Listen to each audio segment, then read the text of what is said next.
Al-Maghfurlah Kiai Haji Hashim Muzadi mencanangkan ini kan berangkat dari fenomena di pesantren tradisional khususnya. Kalau kita flashback lagi ke belakang, Ustaz, kan jenengan ikut dari pertama kali Istiqomah ini berdiri.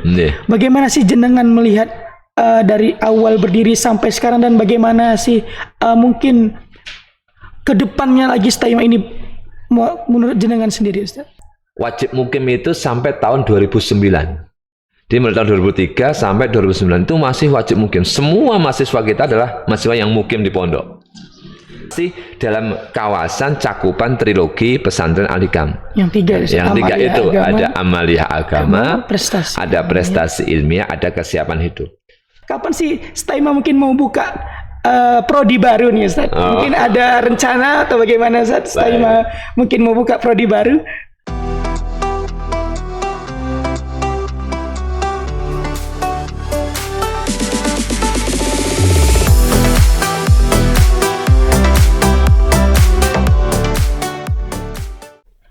Assalamualaikum warahmatullahi wabarakatuh. Hai sobat online semua, kembali lagi di Istiqomah Podcast bersama saya Umar Syah.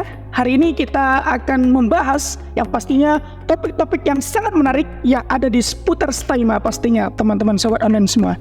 Oke, baik sobat-sobat online semua, hari ini kita telah kehadiran tamu spesial, lagi-lagi ini tamu spesial yang hadir hari ini. Tepatnya di podcast setelah Ramadan kemarin. Ini masih dalam suasana Idul Fitri, masih suasana Syawalan. Pastinya kita kehadiran tamu yang sangat spesial, yaitu Ketua STAI Mahat Ali Al-Hikam Malang, yaitu Ustadz Dr. Haji Muhammad Abdul Khalik MPD. Assalamualaikum Ustadz. Waalaikumsalam warahmatullahi wabarakatuh. Mas Umar, bagaimana hari ini Ustadz? Alhamdulillah kabarnya. Alhamdulillah ya, sebagaimana Mas Umar sampaikan, kita masih suasana Lebaran. Masih ya 1-2 masih ada silaturahmi lah. Alhamdulillah terjadi penting sehat walafiat. Alhamdulillah, masya Allah.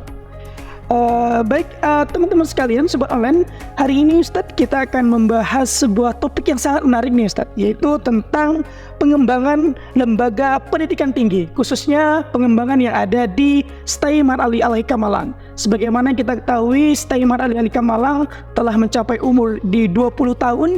Alhamdulillah sudah mencapai umur yang hampir saja sudah, kalau misalnya anak muda itu umur Gen Z, masih kelahiran 2000-an ya.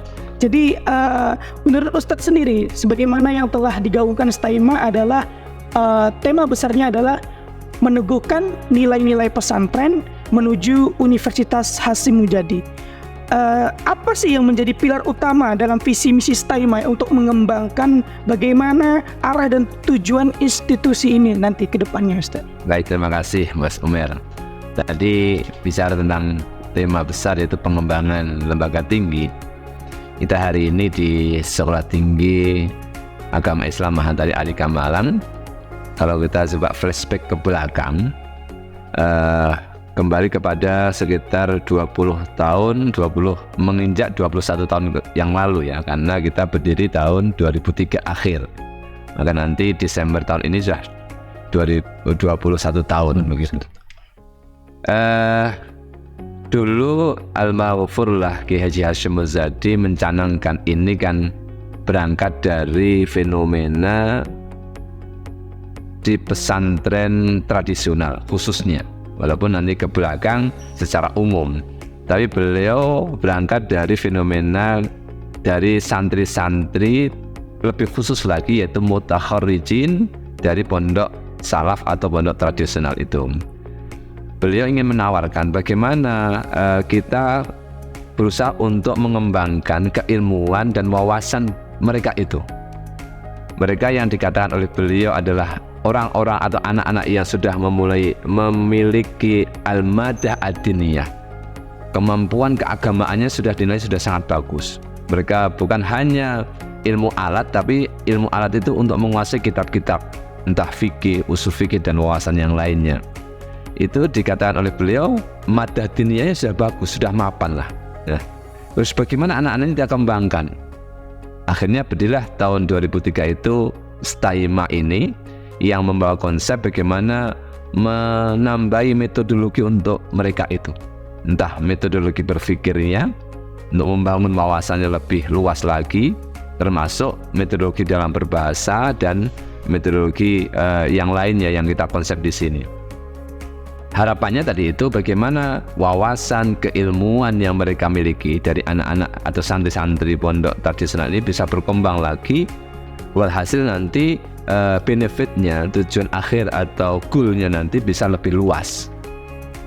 Ilustrasinya gini, kalau orang hanya menguasai bahasa Arab atau bahasa kitab tekstual itu, mungkin konsumennya, audiennya terbatas. Hanya orang-orang Harus saja, iya. Bahkan sebagian mereka kan mengajarkan dengan metode bandoman, yang mana mayoritas pakai bahasa Jawa atau bahasa setempat itu, sehingga kan pangsanya kan terbatas, cakupannya terbatas. Mas Umer yang dari Medan ya, mungkin lo baca itu ya pakai bahasa Medan, sehingga pengembangannya hanya lingkup itu. Harapannya Abah Hasyim Al-Maghfurlah itu ini bisa berkembang, entah bahasa Arabnya, bahasa Inggrisnya, dan juga metode berpikirnya bisa mengembangkan. Artinya gini, kalau bahasa oke, mungkin sudah final ya, artinya kita berdakwah, kita mengajar sesuai dengan konteksnya. Tapi kalau metodologi berpikir itu salah satu contohnya gini. Hari ini metode membaca Quran atau cara membaca Quran itu berkembang terus, ada banyak tahun per tahun. Dulu ada istilah metode Baghdadi tahun 80-an itu, alif, ba, ta, sa, dan itu terlampirkan di halaman terakhir Al-Quran dulu begitu. Semakin kesini muncul Iqra, muncul Tartila, muncul Qiraati. Nah, dari qiraat itu muncul Yambu'a, muncul yang lain, muncul metode Umi dan lain sebagainya. Artinya apa? Ini adalah orang-orang yang sangat peka dengan kondisi masyarakat. Ternyata Qur'annya sama, tapi bagaimana supaya masalah itu bisa belajar Qur'an secara cepat. Dulu mungkin belajar Qur'an tajwid sampai gharib itu sampai 2 tahun. Bagaimana anak ini hanya 1 tahun bisa selesai? Nah, berarti kan perlu kreativitas, dan ini masuk dalam metodologi berpikir. Dan itu yang dipikirkan oleh Abah Hasyim, bagaimana mengembangkan metode itu. Akhirnya muncullah Staima ini. Nah, itu titik awal berdirinya Staima. Nah, itu masih kita skupnya secara institusi, sekolah tinggi itu masih sekolah tinggi ya, pendidikan tinggi, tapi tingkatnya masih bawah. Karena kalau sekolah tinggi itu hanya satu fakultas berarti satu rumpun ilmu. Harapannya nanti ini bisa kita kembangkan lagi supaya Alikam ini, dalam kata kutip Staima ini, bisa mengembangkan, memperluas sayapnya sehingga kemanfaatannya juga semakin luas, sehingga kita tidak bisa hanya berhenti di sekolah tinggi, tapi bisa kita kembangkan lagi ke tingkat lebih luas lagi, yaitu institut. Nah, kalau sekolah tinggi itu hanya satu fakultas, kalau institut sudah mencakup beberapa fakultas walaupun masih satu rumpun ilmu. Contoh rumpun ilmu keagamaan. Nah, saya ilustrasikan begini. Rumpun keagamaan itu kalau di institut ada tarbiyah, ada usuluddin, ada syariah, ada adab, ya kan? Nah, berarti kan bisa mencakup ini. Nah, sekarang sekolah tinggi itu masih hanya satu fakultas saja. Di sini masih fakultas tarbiyah saja, yaitu yang ada PAI, MBI, dan PGMI itu masih satu fakultas. Harapannya bisa mengembangkan saya menjadi institut, dan nantinya sebagaimana tadi Mas Umar sampaikan dan yang hari ini kita dengungkan lagi, menjadi Universitas Hasyim Muzadi, yaitu yang bisa mengcover seluruh disiplin ilmu, bukan ilmu keagamaan saja tapi juga ilmu umumnya. Nah, itu bisa di-cover melalui perguruan tinggi namanya universitas. Inilah langkah-langkah yang hari ini kita usahakan. Ya, itu Mas Umar. Itu tujuan yang diambil adalah untuk institusi ke depan adalah bagaimana agar Staima ini lebih berkembang lagi dan pastinya lebih banyak lagi memberikan dampak yang baik kepada masyarakat. Khususnya kepada santri-santri ya. Santri. Sebagaimana yang awal dibangun oleh Abah Hasyim. Iya, betul. Kalau selanjutnya Ustadz, bagaimana sih visi dan misi STAIMA diimplementasikan dalam aspek kegiatan nih Ustadz, kegiatan-kegiatan di STAIMA dan pengembangan di kampus? Baik, terkait dengan visi misi. Visi itu kan merupakan tujuan agung, yaitu sesuatu yang harapan yang sangat melambung, yang sangat tinggi kan. Siapapun harus memiliki itu, walaupun kadang ya memang sulit untuk mencapai itu, tapi kita terus berusaha untuk mengimplementasikan, untuk menerapkan dari visi misi itu sehingga terwujud betul. Bukan hanya visi tapi juga berebut dari misi. Dari visi turun ke misi, turun ke tujuan, turun ke sasaran. Itu harus mencakup semua aspek dalam pendidikan itu. Karena kita bicara pendidikan tinggi, maka juga tidak bisa lepas dari istilah Tridharma perguruan tinggi yang mencakup pendidikan dan pengajaran, yang kedua penelitian, yang ketiga pengabdian kepada masyarakat. Nah, untuk melaksanakan tiga ini, otomatis ada variabel-variabel pendukung yang lainnya, ya, yaitu SDM. Otomatis, ya, SDM selaku pelaku untuk tiga hal ini. Tridharma ada, tapi kalau nggak ada SDM-nya nggak mungkin kan. Nah, maka SDM ini ya dua sisi, dari dosennya, dari tenaga kependidikan, dan juga dari mahasiswanya. Nah, ini semuanya kita arahkan kepada visi dan misi lembaga ini. Karena kita berada di lingkungan pesantren, kita masih dalam skup visi kita itu dalam skup trilogi pesantren Al-Hikam. Artinya masih dalam kawasan cakupan trilogi pesantren Al-Hikam. Yang tiga itu ada amaliyah agama, prestasi, ada prestasi ilmiah, ada kesiapan hidup. Seluruh aktivitas Tridharma itu kita, ini ciri khas kita, ciri khas STAIMA Al-Hikam Malang yang menuju Universitas Al-Hikam ini. Tetap kita akan berada tiga koridor ini, di koridor ini. Namanya trilogi itu istilahnya pengasuhan begitu, yaitu amaliyah agama, prestasi ilmiah, dan kesiapan. Nah, apakah dari dosennya, tendiknya, mahasiswanya, seluruh sivitas akademikanya kita giring untuk ini, punya kekhususan, khususiyah, punya karakteristik. Nah, ini yang menjadikan distingsi kita dengan lembaga yang lain. Nah, ini kita terapkan, kita internalisasikan pada masing-masing SDM, yang mana SDM ini akan, karena kita bicara organisasi, otomatis ada bagian-bagiannya. Jadi kalau di struktural STAIMA ada ketua, ada Waka 1, Waka 2, ada Biro, BAK, ada BAUK, nanti ada Kaprodi, ada sekretaris, nanti ada LPM, ada P2M, ada P3M, ada Puskom, ada jajaran tenaga kependidikan, ada jajaran UKM, ada DEMA, ada SEMA, UKM, dan semuanya. Ini semuanya merujuk pada visi tadi itu, yang mana visi STAIMA juga dalam lingkup trilogi pesantren. Semuanya harus mengarah ke sana. Dalam pendidikan begitu, dalam pengajaran. Bagaimana? Bukan hanya ilmu pendidikan ansih, tapi juga ada muatan-muatan keagamaan, muatan-muatan rohaniyah, muatan religius di sana.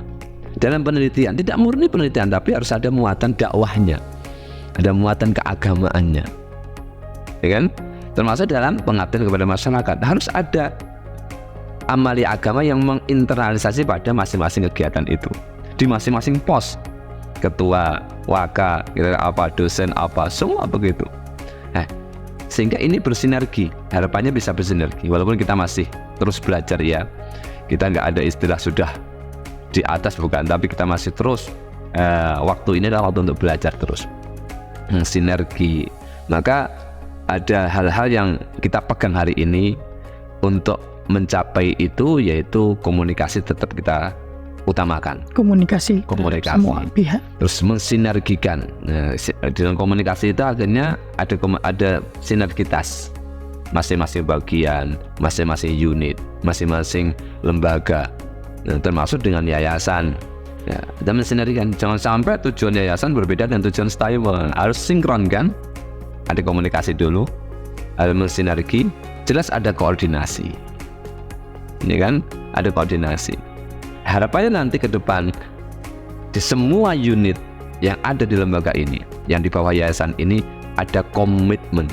Nah, kalau bahasa manajemen begitu. Jadi kalau bahasa manajemen ada istilah komitmen, Mas Umar. Komitmen itu adalah hasil pengaruh yang tertinggi, yang paling baik. Saya ilustrasikan begini. Kalau ada pemimpin itu kan salah satu tugasnya itu mempengaruhi bawahan. Nah, kalau bawahannya itu setelah dipengaruhi, ternyata ada 3 tipe pengaruh pemimpin terhadap bawahan. Tipe yang pertama yaitu tipe yang paling bawah, yaitu tipe resisten. Nah, jadi resisten itu apa? Melawan, menolak. No. Dipimpin suruh ke timur malah ke barat, ke selatan malah ke utara. Tidak Ketika jadi malah menolak, dia melawan, resisten. Itu Yang paling fatal. yang kedua agak meningkat lagi, yaitu patuh. Patuh itu yang dipimpin itu sudah mengikuti arahan tapi terpaksa. karena paksa. Karena dia takut, dia masih, ya terpaksa lah. Seperti mahasiswa mengerjakan, tolong buat makalah dikumpulkan minggu depan. Dalam artinya, ini Pak dosen ini nggak tahu, ini kan banyak tugas, kenapa kok? Tapi dikerjakan. Karena ada punishment. Akhirnya dia melakukannya dengan keterpaksaan. Itu derajatnya patuh. Yang tertinggi yaitu komitmen. Bawahan mengerjakan dengan keikhlasan, tulus hati. Memang dia tahu tugasnya. Ini yang kita harapkan nanti dengan komunikasi, sinergitas dan koordinasi seluruh bagian di Alikam ini, yayasannya, Staimanya, yang nanti menjadi institut, menjadi universitas, seluruh sivitas akademikanya ada komitmen. Komitmen pada lembaga. Kalau sekarang mungkin loyal. Nah, Dan itu sudah dapat tergambarkan. itu insya Allah sudah ada lah. Ya walaupun kita tidak bisa menjustis sudah sempurna, tidak, karena nggak ada kalimat sempurna, kita masih terus belajar terus. Dan kita lihat Staima hari ini. Hari ini alhamdulillah dengan sekian puluh dosen, sekian ada tendiknya, sekian ada 1.150-an mahasiswa-mahasiswi ini merupakan modal lah, dan harus kita lestarikan, dan harapan kita harus kita kembangkan dulu, entah kualitasnya, entah kuantitasnya. Harus terus berkembang. Harus berkembang gitu. Dan ini Ustadz, kalau kita flashback lagi nih Ustadz, Oke. gimana? Sambil ini ya. Monggo Ustadz, sambil diminum. Alhamdulillah. Kalau kita flashback lagi ke belakang nih Ustadz, kan jenengan ikut dari pertama kali Staima ini berdiri. Bagaimana sih jenengan melihat dari awal berdiri sampai sekarang, dan bagaimana sih mungkin kedepannya lagi Staima ini menurut jenengan sendiri Ustadz? Pandangan jenengan ke depan. Ya ini mungkin dari berbagai sudut pandang Mas Umar ya. Sudut pandang. Kalau dulu Abah Hasim mengkhususkan mahasiswa itu kan dari pesantren salaf yang mereka wajib mukim. Tidak ada berarti dulu wajib di mukim. Pesma Alikam. Jadi kalau dilihat dari sejarahnya, wajib mukim itu sampai tahun 2009. Jadi mulai tahun 2003 sampai 2009 itu masih wajib mukim. Semua mahasiswa kita adalah mahasiswa yang mukim di pondok.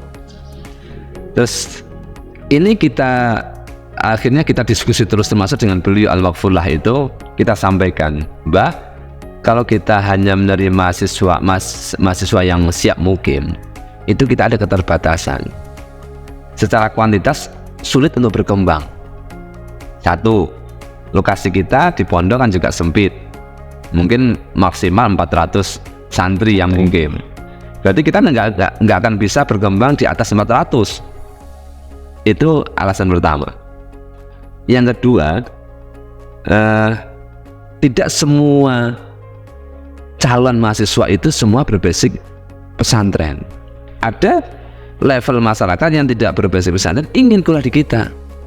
Kalau kita mewajibkan mereka harus dari pesantren, berarti kan membatasi diri.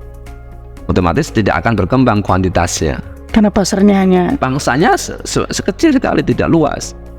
Akhirnya beliau dengan nada ya walaupun tidak secara resmi mengiyakan, tapi beliau diam. Nah, diamnya itu kan mungkin izin lah. Akhirnya dulu Prof. Kasui dan beberapa Ustadz Anwar dan sesepuh Staima itu mengikhtiarkan ini dimungkinkan, diizinkan. Akhirnya tahun 2010 itulah kita menerima mahasiswa yang tidak mukim pertama kali. 2010. Iya, itu yang pertama. Yang kedua, terus kita kembangkan terus, termasuk dengan berwujud dengan kerjasama. Akhirnya tahun 2011 itu kita bisa kerjasama dengan Pemprov Jatim, Jawa Timur, dengan mendapatkan beasiswa Madin itu. Nah, subhanallah, adanya kerjasama MOU dengan Pemprov itu, Allah membukakan pintu yang lebih luas lagi. Akhirnya animo masyarakat untuk sekolah di Staima, untuk kuliah di Staima itu tinggi. Lebih besar lagi. Yang dulunya pendaftar hanya 30, 50, itu bisa sampai 100, lebih dari 100. Berkat adanya. Kesimpulannya apa Mas Umar? Sampai hari ini kita sudah punya PASA. Jadi memang kita ingin berkembang terus dengan selalu melihat, kalau bahasanya manajemen, menganalisa faktor eksternal dan faktor internal. Kita nggak bisa ini status quo ini terus, nggak mungkin. Kita akan juga kena dampak dari perkembangan politik, ekonomi, budaya, itu otomatis. Contoh sekarang, sekitar tahun 2005 atau 2010 itu ada kebijakan nasional, lembaga tinggi, pendidikan tinggi yang mahasiswanya di bawah 1000 akan di-merger. Di bawah 1000. Iya. Dan pada saat itu Staima masih Itu sekitar tahun 2015-an. 15. Itu kita masih 800-an. 800-an. Wah, itu kita ketar-ketir, Mas. Gimana nanti? Ya kalau yang merger kita itu lembaga yang dengan kita itu ada komunikasi yang positif itu. Itu mungkin kita masih oke saja. Kita takut kalau nanti di merger dan ditunjuk oleh pusat dengan lembaga A atau B yang kita nggak punya komunikasi yang baik. Itu kan juga parah kan. Alhamdulillah mulai 2015 itu PMB, panitia mahasiswa baru itu terus gencar untuk melakukan sosialisasi. Walhasil untuk setiap tahunnya PMB itu bisa meningkat dari angka 100, 150, 200, 300 sampai melebihi angka 300, hampir angka 400-an. Itu yang punya peran besar untuk meningkatkan kuantitas. Selain juga jelas adanya program pasca sarjana itu tahun 2020 itu. Kita 2020 dapat itu, terus ada beasiswa lagi, pendaftar alhamdulillah bisa melebihi yang biasanya. Itulah perkembangan. Yang mana kadang-kadang kebijakan itu juga adanya sesuai dengan kebijakan nasional. Apa kebijakan makro? Kalau istilahnya di manajemen itu ada kebijakan yang sifatnya makro, nasional, ada yang meso, kebijakan tingkat provinsi mungkin, ada yang kecil lagi tingkat mikro. Nah, kebijakan mikro ini selain kita mempunyai idealisme, tapi kita juga ikut kebijakan nasional. Apa kebijakan nasional? Contoh tadi itu, kalau kampus minimal 1000 kita harus ikut. Kalau nggak ikut kita juga maka kita harus gencar mencari mahasiswa. Dan itu juga memotivasi dari struktural Staima untuk terus mengembangkan agar bisa mahasiswa. Betul. Selain itu, tadi terkait kembali kepada tema besar, yaitu mengembangkan perguruan tinggi tadi itu. Kalau kita mahasiswa tinggi, maka tadi pangsa kita kan juga terbatas kan. Prodi kita hanya 3, S1, S2, 1 yaitu PAI. Kalau nanti kita bisa berkembang ke institut atau nanti bisa ke universitas, berarti pangsanya juga semakin lebar kan. Ini ada anak mau belajar manajemen umum, nanti kita dirikan prodi manajemen. Ada orang mau belajar tentang informatika, kita siapkan. Yang bisa mewadahi ini adalah universitas. Kalau kita masih institut belum bisa, ya kan? Nah, berarti kan sesuai dengan tema besar, karena kita ingin meneguhkan nilai-nilai pesantren itu supaya nggak hilang, tapi harapannya itu menjadi dasar untuk menjadi lembaga yang lebih besar lagi, yaitu berbentuk universitas tadi itu. Dan mudah-mudahan itu Amin. tercapai segera. Amin ya. Tadi jenengan sudah memaparkan Ustaz bagaimana perkembangan Staima dari awal mulainya berdiri dari cuma beberapa mahasiswa Ustaz, Awal itu hanya 14. 14 mahasiswa sampai sekarang sudah alhamdulillah ribuan. Insya Allah nanti yang tahun ini 2024 ini makin banyak yang masuk Ustaz. Ini kan pastinya ada yang namanya tantangan dan ini Ustaz, ada tantangan yang namanya tantangan itu pasti ada Ustaz. Dan semakin banyak juga univ atau perguruan tinggi yang lainnya yang di Malang bermunculan Ustaz. Betul. Bagaimana sih dari struktural sendiri menghadapi tantangan itu Ustaz? Baik, itu memang sunatullah ya. Kalau saya katakan sunatullah. Kalau dalam manajemen ada SWOT ya. SWOT. Ada strength, weakness, opportunity, dan threat. Jadi ada kekuatan, ada kelemahan, ada peluang, ada ancaman. Atau bahasanya Mas berarti tantangan, itu pasti. Apapun pasti. Penjual es saja itu kalau musim kemarau oke. Tapi baru dapat tantangan ketika musim penghujan. Harus gitu kan. Apapun itu ya, apapun saja. Termasuk bisnis besar, pabrikan handphone. Itu juga setiap saat muncul handphone baru. Berarti kan selalu ada tantangan. Begitu juga dalam pengelolaan pendidikan tinggi, perguruan tinggi. Termasuk kita yang hari ini di Staima, Sekolah Tinggi Agama Islam Mahatani Alikam. Bahkan juga yang punya institut, bahkan yang punya universitas. Jadi tantangan kita itu ya banyak lah, kita harus banyak tantangan itu. Satu, tadi katakan oleh Mas Umer, memang Malang ini secara demografi Kota pendidikan itu cocok relevan untuk pendidikan. Saya pernah bulan yang lalu tahu itu dapat informasi di Malang ini lebih dari 50 perguruan tinggi. Malang Raya ya. Malang Raya. Malang Raya 50 perguruan tinggi lebih. Iya. Jadi Ramadan itu pas acara apa itu lebih dari 50 perguruan tinggi di Malang Raya. Entah itu di bawah Kemendikbud, entah itu di bawah Kemenak. Jadi satu sisi dari munculnya perguruan tinggi baru juga merupakan tantangan untuk kita. Tapi kita juga harus punya idealisme dan punya pedoman bahwasanya yang bagus, yang eksis, ya itu pasti menjadi rujukan. Orang pasti melihat yang baik dari pengelolaannya, dari SDM-nya, dari lokasinya mungkin dari pengajarnya, dari kurikulumnya. Maka kita harus belajar terus, kita harus berusaha untuk berinovasi terus, ya, supaya kelemahan-kelemahan yang kita miliki itu menjadi kekuatan. Nah, kalau kekuatannya tinggi, maka nanti ancaman juga semakin rendah. Nah, dan kalau mapan, berarti jadi pilihan kan, dimanapun. Nah, kita kenal pondok-pondok yang lama itu kan semuanya di pelosok semua. Dulu ya, kalau sekarang sudah berkembangnya zaman, mereka sudah pembangunan jalan sudah besar-besaran, sehingga yang dulu pelosok sekarang jadi perkotaan. Lirboyo itu dulu juga desa, pelosok juga desa, termasuk yang modern Gontor juga desa. Tapi sekarang kan nggak akses sudah gampang.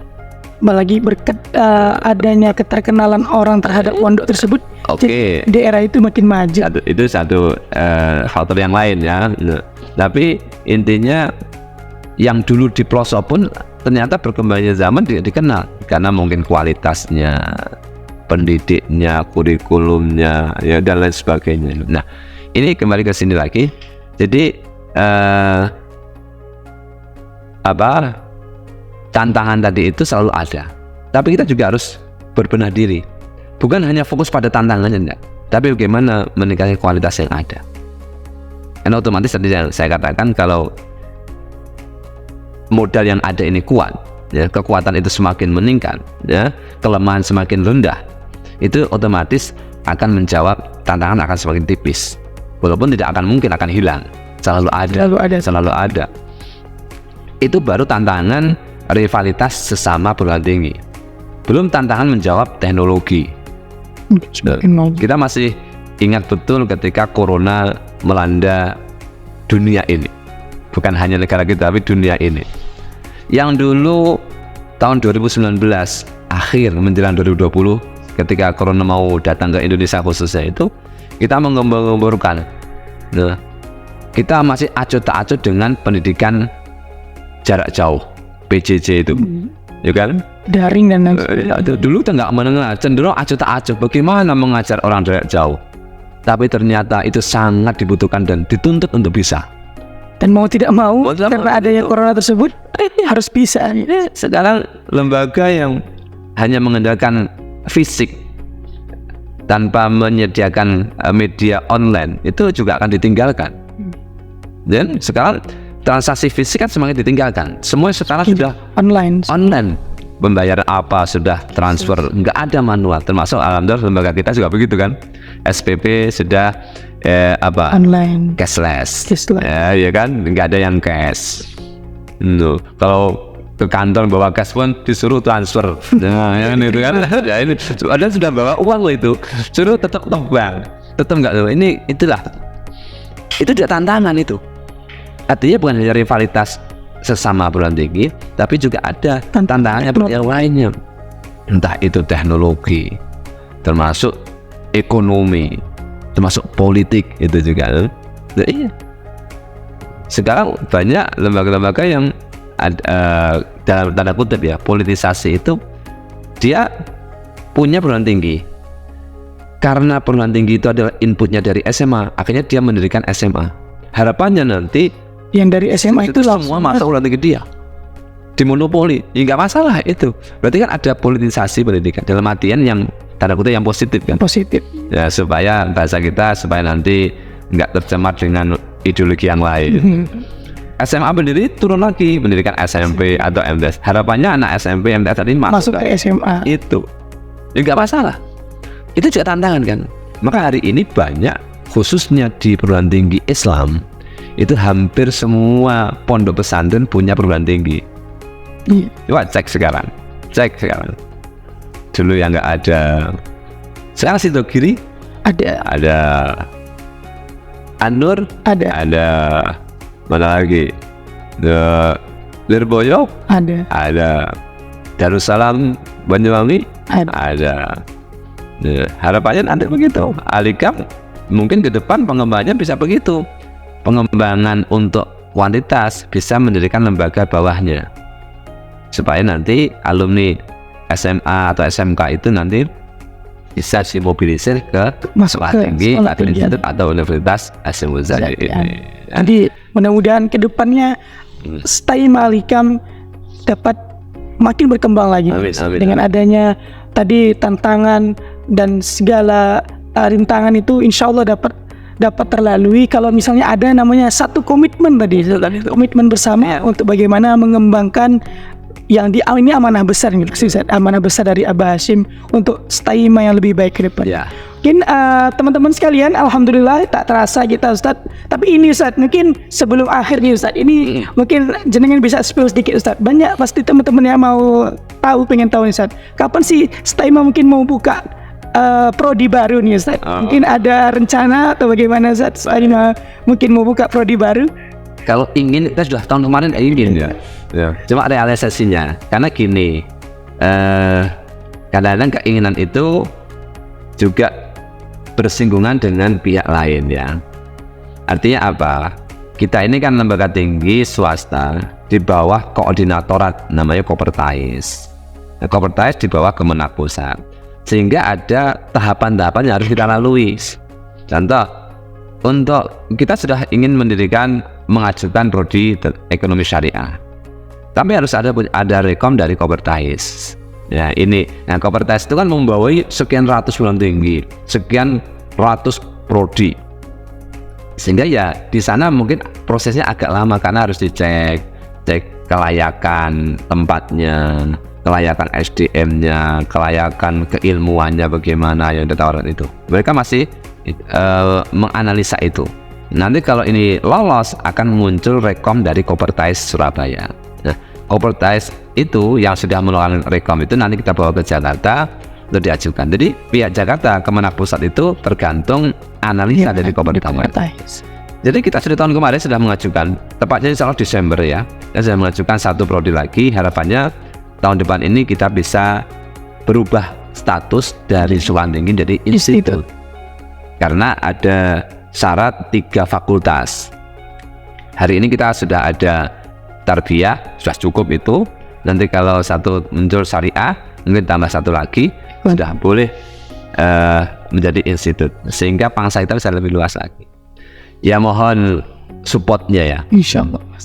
Support bahasanya pengasuh kan ada ikhtiar batiniyah, yaitu doa. Ada doa lahiriah namanya ikhtiar itu. Nah, maka kami perlu support dari seluruh sivitas akademika, termasuk dari khalayak umum, dari masyarakat umum, masyarakat yang sevisi dengan visinya Abah Hasyim. Karena menurut saya kan ini kan bagaimana menginternalisasikan ajaran Islam ya, dan bagaimana mendakwahkan, sehingga semua kaum muslimat di seantero dunia ini, kami mohon dukungannya. Ini kita menjadi salah satu lembaga untuk dakwah itu. Mari kita dukung secara lahiriah dan batiniah supaya ini bisa menebar kemanfaatan yang lebih luas lagi. Amin. Alamin. Oke, baik, terima kasih Ustadz sekali lagi telah bersama kami di Stema Podcast hari ini. Jadi teman-teman sekalian, hari ini begitu banyak sebenarnya Ustadz pelajaran. Salah satu pelajaran yang dapat kita ambil nih dari sisi manajemen Ustadz. Nih, bagaimana manajemen yang memang harus sebegitu kuat manajemen untuk bisa mempertahankan dan mengembangkan lagi lembaga-lembaga pendidikan tinggi, khususnya mudah-mudahan Stema Al-Hikam Malang dapat berkembang lagi ke depannya. Baik, teman-teman sekalian, sobat online sekalian, sebelum kita akhiri ini ada informasi penting nih teman-teman. Mungkin buat teman-teman, adiknya, saudaranya, atau siapapun itu yang masih bingung mau kuliah di mana, mau mondok di mana, atau mau kuliah sambil mondok di mana. Ini kita kasih informasi penting, yaitu penerimaan mahasiswa baru Stema Al-Hikam Malang masih membuka pendaftaran, yaitu dari tanggal 4 Desember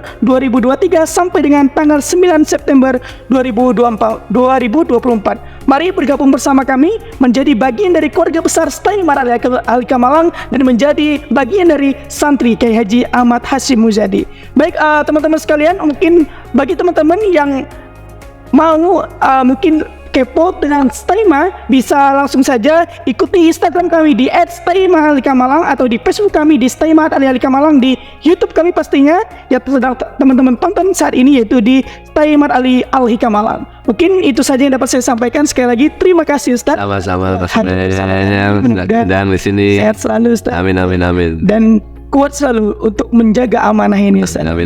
Wallahu muwaffiq ila aqwamit thoriq. Assalamualaikum warahmatullahi wabarakatuh. Waalaikumsalam warahmatullahi wabarakatuh.